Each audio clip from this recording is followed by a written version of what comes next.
Farming করো না।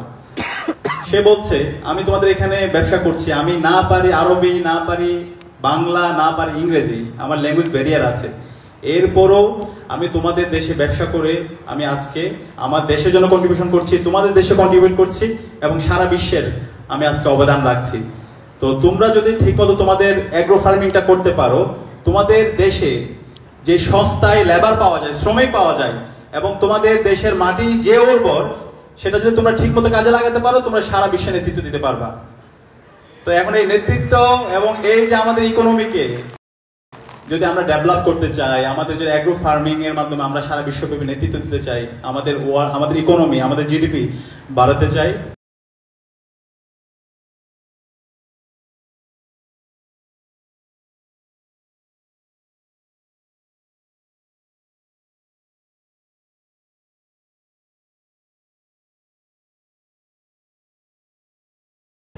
তাহলে এইখানে আমরা যারা উপস্থিত আছি, প্রথম বর্ষে যে শিক্ষার্থী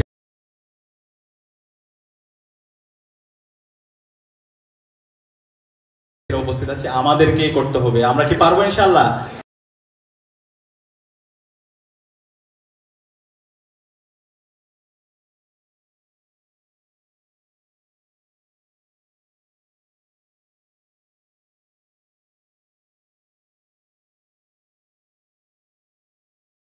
আমি বিশ্বাস করি এই যে শেরেবাংলা কৃষি বিশ্ববিদ্যালয়, এরপরে হচ্ছে ময়মনসিংহ কৃষি বিশ্ববিদ্যালয়,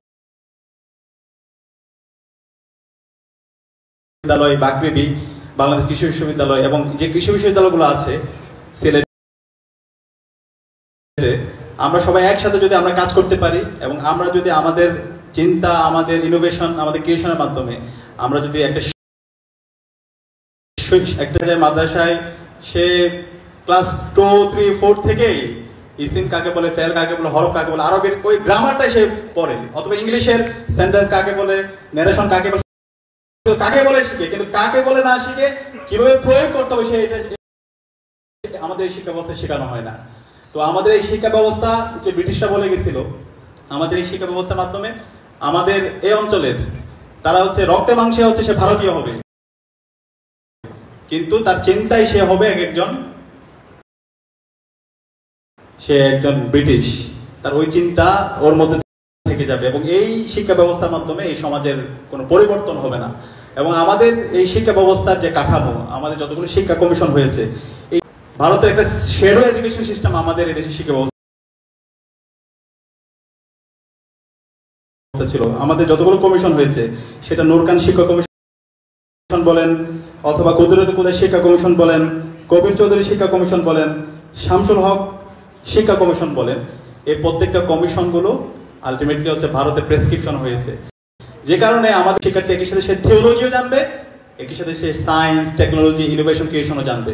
এবং এই দুটো সমন্বয় না হওয়ার কারণে আমাদের এই শিক্ষা ব্যবস্থায় শিক্ষিত হচ্ছে, কিন্তু এই শিক্ষিত হওয়ার পরে সে বেকার হচ্ছে, শিক্ষিত হওয়ার পরে সে নৈতিকভাবে অসৎ হচ্ছে। আমরা যদি দেখি আমাদের 54 বছর যদি স্টাডি করি, অথবা বিগত ফেসিবাদে আমরা দেখি, আমাদের এখান থেকে শিক্ষিত হয়ে বড় বড় ক্যারিয়ার করেছে, বিশ্ববিদ্যালয়ের শিক্ষক হয়েছে, সরকারি আমলা হয়েছে,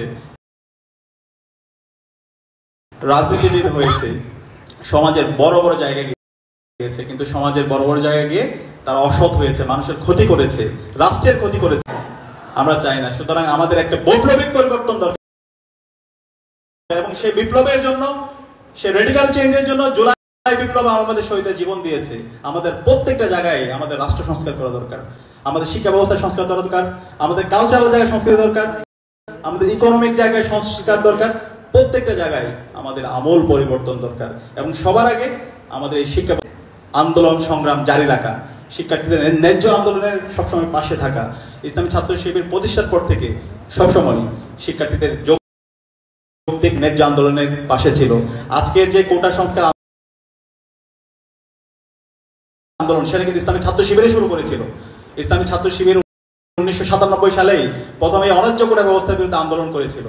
এরপরে 2007 সালে, 13 সালে, 14 সালে অসংখ্য আন্দোলন হয়েছিল এবং 2018 সালে সে কোটা ব্যবস্থা বিলোপ করা হয় এবং সর্বশেষ 24 সালে আবার চালু করা হয়। এবং এই কোটা সংস্কার আন্দোলন থেকে ফেসিবাদ বিরোধী আন্দোলন এবং খুনি হাসিনার পতন। তো এই অন্যায্য আন্দোলনের অন্যায্যতার বিরুদ্ধে এবং সকল জুলুমের বিরুদ্ধে ইসলামী ছাত্র শিবির তার প্রতিষ্ঠা লগ্ন থেকে আন্দোলন সংগ্রাম জারি রেখেছে এবং ইতিমধ্যে ইসলামী ছাত্র শিবির 30 দফা সংস্কার প্রস্তাবনা জাতির কাছে পেশ করেছে। সেটা কি আপনারা জানেন? ইসলামী ছাত্র শিবির ওয়েবসাইটে গিয়ে আপনারা একটু দেখে নেবেন। শিক্ষা সংস্কারের দাবিতে ইসলামী ছাত্র শিবির 30 দফা সংস্কার প্রস্তাবনা দিয়েছে এবং আমরা বিশ্বাস করি আমরা সে আলোকে যদি আমাদের শিক্ষা ব্যবস্থার সংস্কার করতে গিয়েছে, অক্সফোর্ডে গিয়েছে, কেমব্রিজে গিয়েছে, হার্ভার্ডে গিয়েছে, MIT-তে গিয়েছে, যেখানে গিয়েছে তারা ওইখানে সারা দেশ সারা হয়েছে, সেখানে তারা নেতৃত্ব দিয়েছে। তাহলে ওইখানে গিয়ে যদি তারা নেতৃত্ব দিতে পারে, তাহলে বাংলাদেশে আমরা যারা শিক্ষার্থীরা আছি, ঢাকা বিশ্ববিদ্যালয়, জাহাঙ্গীরনগর বিশ্ববিদ্যালয়, চট্টগ্রাম বিশ্ববিদ্যালয় এবং শেরেবাংলা কৃষি বিশ্ববিদ্যালয়, এই বিশ্ববিদ্যালয়ের শিক্ষার্থীরা কেন হতাশায় কাটাবে? কেন তারা জাতির নেতৃত্ব দিতে পারবে না? তো এখনই সময় আমাদের এই শিক্ষা ব্যবস্থাকে আমূল পরিবর্তন করার জন্য এবং আমাদের একদম প্রাইমারি থেকে শুরু করে সেকেন্ডারি, কলেজ পর্যায়ে প্রত্যেকটা জায়গায় আমাদের আমূল পরিবর্তন দরকার। আমাদের মাদ্রাসা শিক্ষা ব্যবস্থার আমূল পরিবর্তন দরকার এবং সেই শিক্ষা সংস্কার আন্দোলন আমরা দেশের মুক্তিকামী ছাত্র জনতাকে সাথে নিয়ে আমরা খুব দ্রুত শুরু করব এবং আমরা আশা করব শেরেবাংলা কৃষি বিশ্ববিদ্যালয়ে যারা শিক্ষার্থীরা আছে তারা আমাদের এই যৌক্তিক আন্দোলনের যে আন্দোলন আমাদের পাশে থাকবে ইনশাআল্লাহ।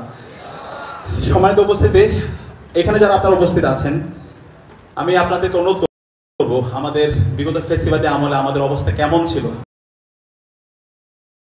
সেটা আমাদের একটু রিথিঙ্ক করা দরকার, সেটা আমাদের একটু চিন্তা করা দরকার। ফেসিবাদী আমলে বাংলাদেশে যতগুলো ছাত্র সংগঠন ছিল সবচেয়ে বেশি জুলুমের শিকার হয়েছে ইসলামী ছাত্র শিবির। আপনার তাদেরকে নির্মম জুলুম নির্যাতন দিনে দুপুরে ছাত্রলীগের সন্ত্রাসীরা কুপিয়ে হত্যা করেছিল। আমাদের চট্টগ্রাম বিশ্ববিদ্যালয়ে শহীদ সাকিব ভাইকে, শহীদ মুজাহিদ ভাইকে দিনে দুপুরে তারা কুপিয়ে হত্যা করেছে।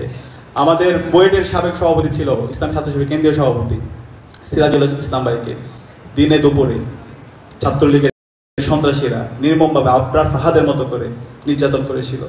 এভাবে আমরা যদি দেখতে পাই ঢাকা বিশ্ববিদ্যালয়ে ইসলামী ছাত্র শিবিরের নেতাকর্মীদের উপরে প্রতিটি হলে হলে নির্মম নির্যাতন নিষ্পেষণ করা হয়েছিল। আমাদের ঢাকা বিশ্ববিদ্যালয়ের রাকিব ভাই যখন তাকে নামাজ পড়ার কারণে ছাত্রলীগের সন্ত্রাসীরা তাকে সন্দেহ করে, এরপর তাকে সারা রাত ধরে নির্যাতন করতে থাকে, এক পর্যায়ে তাকে 4 তালা থেকে ফেলাই দেয়।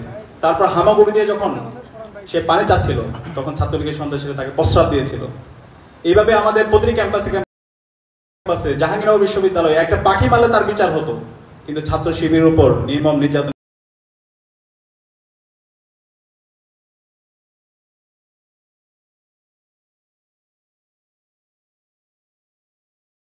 নিষ্পেষণ সেটা বৈধ ছিল।